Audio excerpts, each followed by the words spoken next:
Alors, on va faire réapparaître le modèle. Donc, vous réaffichez l'œil en face du calque 1. L'image est en transparence, bien sûr. C'est pour ça qu'on arrive à voir la forme qui est derrière. Et on va voir comment on peut manipuler un peu cette forme. Alors, cette forme, elle a été créée avec un outil qui sert à générer des vecteurs facilement. C'est le crayon. Le crayon, il se trouve derrière l'outil Shaper. Donc, vous pouvez garder enfoncé le crayon, l'outil Shaper, je veux dire, vous gardez enfoncé l'outil Shaper et vous allez chercher le crayon. Voilà. Alors, le crayon, il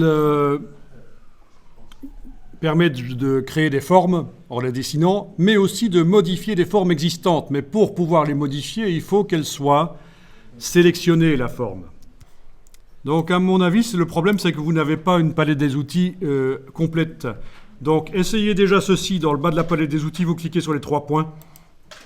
Puis, dans la palette qui s'est ouverte, d'accord ? Dans la palette des outils, vous cliquez sur les 3 points. Puis, dans la palette qui s'est ouverte, vous allez en haut à droite et vous demandez « Avancer ». Et voyons à partir de là, fenêtre, barre d'outils, avancer, c'est la même chose. Fenêtre, barre d'outils, avancer. Window, Toolbox, Advanced, quelque chose comme ça. Est-ce que, quand vous mettez en 2 colonnes la palette des outils à l'aide de la double flèche ici, est-ce que vous avez l'outil Shaper avec le crayon qui se trouve derrière là? On est d'accord? Bien. Ben, c'est comme ça qu'on va utiliser Illustrator avec tous les outils affichés parce qu'on n'est pas là pour faire de l'infographie rapide pour un petit stage de vacances.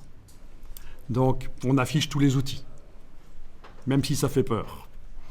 Voilà, vous avez donc le crayon qui est affiché, parfait. Qui est sélectionné, je veux dire activé, parfait.